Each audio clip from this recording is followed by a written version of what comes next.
Hey guys, what's up? Welcome back to Snap Change Media Car Reviews.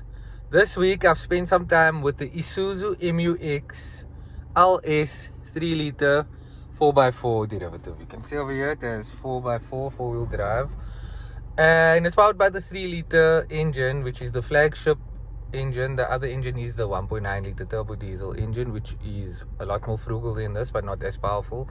This engine makes 140 kilowatts and 450 newton meters of torque to all four wheels. And I like this vehicle. It's very powerful. It is the LS derivative, which is the entry level model, so it doesn't have the spec that will be found on the LSE and the top spec Onyx derivative. But you get this nice leather covering everywhere. Check over here, also leather. Very nice. The screen is smaller than the top spec model. And then there's no lane keep assist, and like some of the other active adaptive cruise control and all that other goodies. This is like the bare bones model, but you get the 3 liter engine and you get the 4-wheel drive system. It's priced at 930,000 rand, and I think it's a bit pricey. It's a bit scary, but you're getting a solid vehicle, and Isuzu is known for their reliability. This engine is rock solid. I feel like it will last you a lifetime. And yeah, let's hit the road. I'm on a mission to find a gravel road so that I can take some pictures and do a walk around video to show you guys what it looks like on the outside, and then also of course what the interior is. Yeah, we're about to hit the gravel sticky, but this road is not that long, so I'll just pop it, shift on the fly into 4i, shift into 4-wheel drive mode. Okay, let's go. So the Isuzu MU-X is built on the same underpinnings as the D-Max. The D-Max has been very popular in terms of sales here in South Africa, and it's quite popular in Australia as well. I've seen in the reviews people love the D-Max and they love the MU-X. The MU-X, however, is not as popular as the D-Max has been here in South Africa. I'm not too sure about the Australian sales, but the MU-X has not been that popular. The D-Max is built here in our country, in East London, Kaberga. Check my pronunciation. And then the MU-X is exported from Thailand. I spent a lot of time with the MU-X. I was part of the one tank challenge. It's also part of the one tank challenge with the D-Max, where we drove over 1,400 kilometers using one tank with a 1.9 liter turbocharged engine. This has the 3 liter engine, and in Cape Town, when I was using the car, I averaged around 10.6 liters to 10.2 liters per 100 kilometers. And then driving here to Bredasdorp, I reset it, and then when I drove, I averaged 8.2 liters per 100 kilometers, which is commendable. I was driving like 120 most of the time. Cruise control was set, and yeah, like I said, I think that's commendable. It's quite impressive. The sound system in here is also nice. Last week I spent some time while we went on a road trip with the Everest Sport, which is from Ford, that has a 2 liter bi-turbo engine, and that's a very powerful engine. They push that engine almost to the limit. It makes 154 kilowatts and 550 newton meters of torque, or 500 newton meters of torque. I put it up on the screen. So it's a lot more powerful than this vehicle, and a lot more responsive. But it's not known for being reliable like Isuzu. Isuzu is just known, especially these engines, they make diesel engines on their trucks, very, very reliable, and it's powerful as well. So the gravel road is somewhere to the left. I just left Bredasdorp. This road takes you to Strathspey.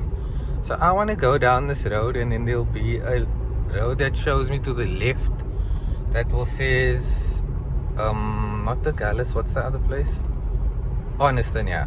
So this road to the right is the Elam road, and this road was built like about 12 years or something, and my friend was actually part of building it. Tulani, hey bro, I drove this road the other day with the MU-X. This road is gevaarlijk. Thanks Tulani Tooks. He lives in Joburg now.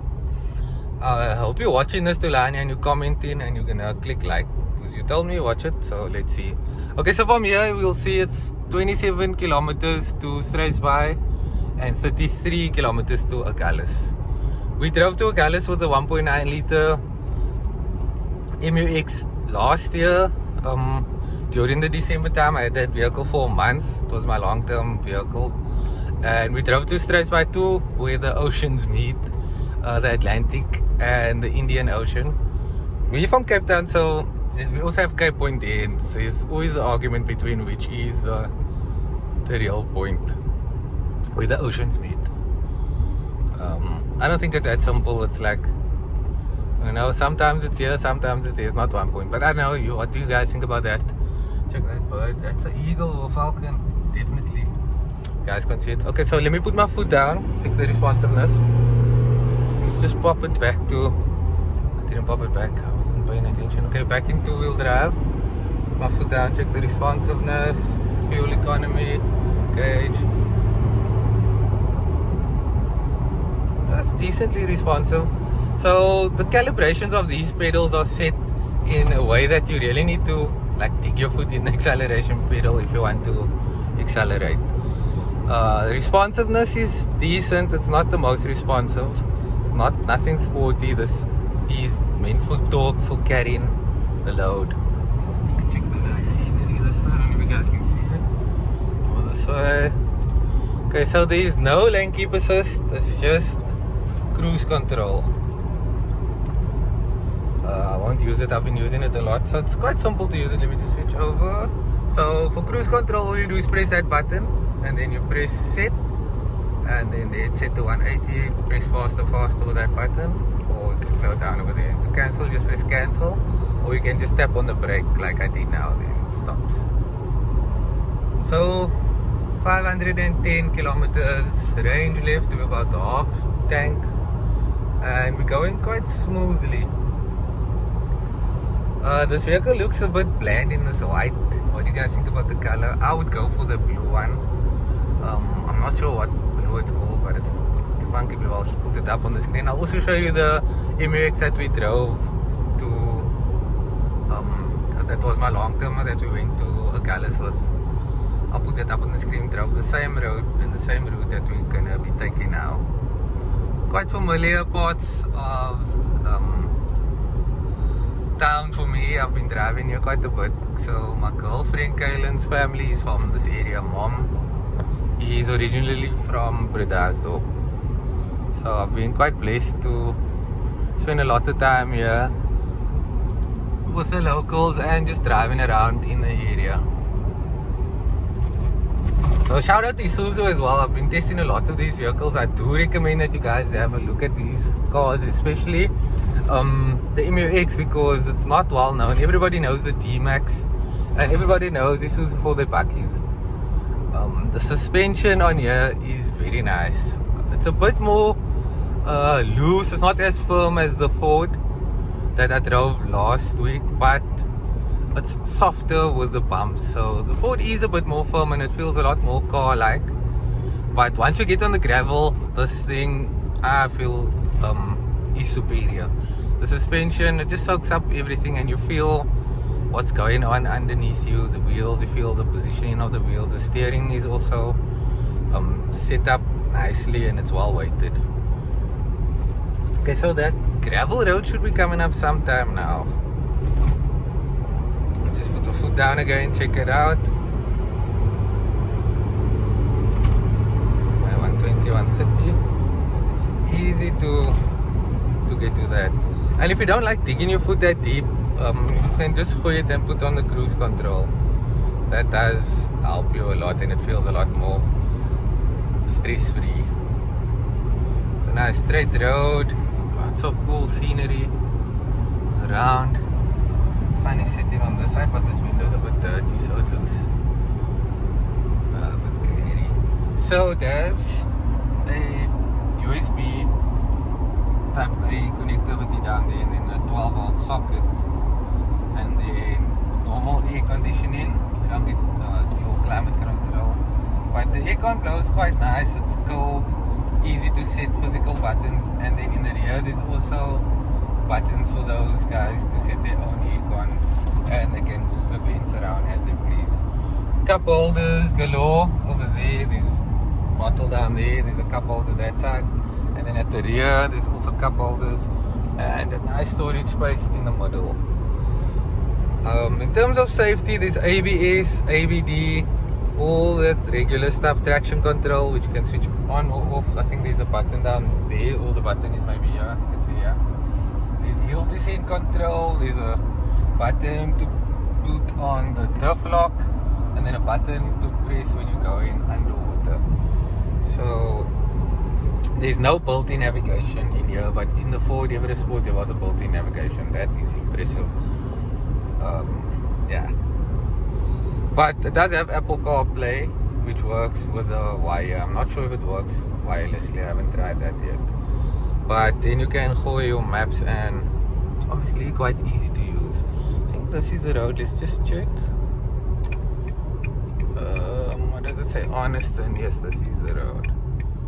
This is the road, and Vanhuiskrans. So you guys can check out my Ford Tremor review. We drove this road as well. There's a 4x4 course in Vanhuiskrans, which I'm not gonna go that far now. There's another nice cool bird. What bird is that? Okay, it's not, it's a crow. So I've been seeing a lot of these birds recently, and lately we did quite a bit of road trips. Let me just put this camera on like that. Let's see, it looks like a crow. Let's roll down as well. Oh yeah, I think I scared you.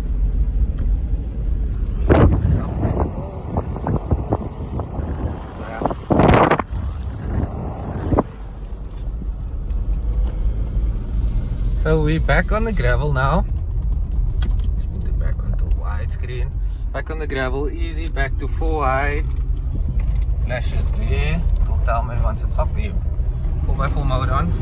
Foot flat down. Some movement, lateral movement, but it's easy to control.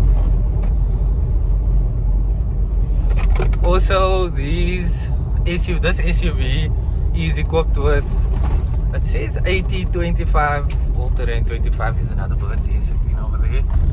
Oh, look at that! That looks like an eagle. What is that? What is that? And there's another guy. Are these falcons or are the eagles? Anybody knows things about birds? What is that? That looks like a falcon. Majestic little guy. Okay, the car behind me. Foot flat down again. See the control. Some movement, but it goes. Okay, so yeah, I was talking about the tires. All-terrain tires is the way to go if you're going to be doing a lot of gravel road. We drove and we had a tire burst, a puncture, because of our tire pressure and all that. We stopped quite a bit and I didn't also have a tire pressure gauge. So I suspect that we did let some pressure out of the tire, but we stopped, we swam at this river and jumped out, and then the heat from all the stopping obviously increased tire pressure over time, and then I wasn't checking it, and then yeah, I think because the tire pressure was a bit high and we were going at that speed, we might have gone over one of the sharper rocks. There's also bokkies there. Okay, so I'm gonna have to stop and get some video with my other camera and just overlap it on this. Yeah, so like I was saying with the tires, it got a bit, I think it got inflated because of the heat over time, and then went over a sharp rock which caused a puncture to the tire that we weren't aware that there was a puncture, because it probably was a slower puncture, and then that caused the tire pressure to drop, and then driving a bit faster we popped the tire. And how do I know that? Because the pop wasn't that violent, it was a subtle pop, and it's because the tire pressure was a bit low, I think. Okay, just let those guys pass. So there's quite a bit of wildlife here, no? Especially the birds. I saw bokkies. The other day I drove this road, I saw a jackal, I think it was. I'm not sure. Please correct me if you guys know anything about that. So I'm gonna stop somewhere here and I'll do the walk around. Oops. Okay, let me just get past this bit and then I'll do the walk around. Some sheepish. It's not stopped here for the sheep. The farmer might think I wanna grab one of the sheep and put them in the spacious rear in the spacious rear of this vehicle. Pause. Yeah. Some of these guys over here. Okay, so I think, okay, let's just go past. There's some bookies there. Okay, I think over here I'll stop. Just stop and turn around so that you get more sunlight facing on the vehicle.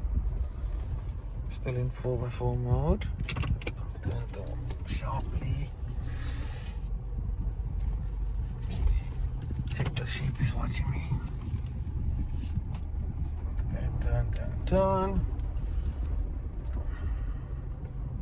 Just park it like that and I'll give you guys a walk around. Hopefully nobody comes past. Okay. Back up.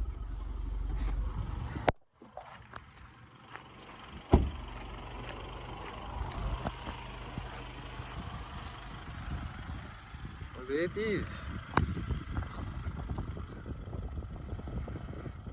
This is the MU-X. So it rides at about, I think it's 213 or 230 millimeters ride height.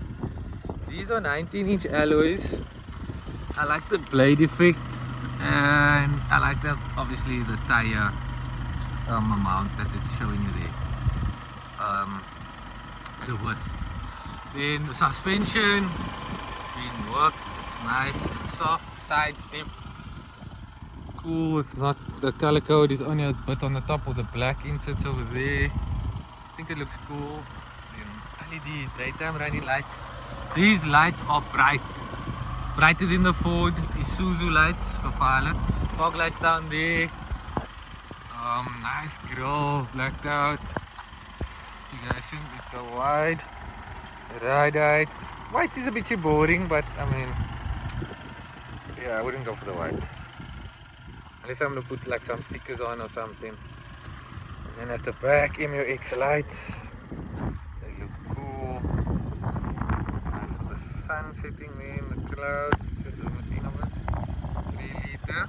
There's the spare tire at the bottom.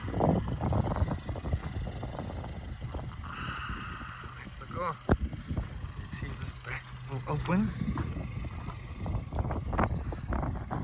Okay, that's the space. With the seats folded down.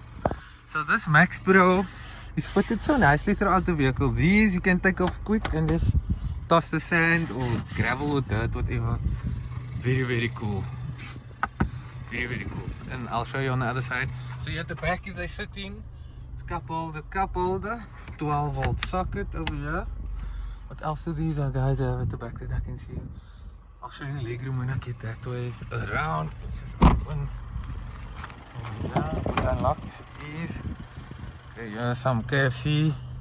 And then that rolls out like that. Cup holder space. 2 USB, the usual types. Space over there, and then this is for the aircon. You can set it like that. Light setting. Oh, vents. Some more vents over there. Like that, vents. These seats fold nicely, quick, easy, one hand. Then here's some of that, like I said, the Max Pro for the easy cleaning.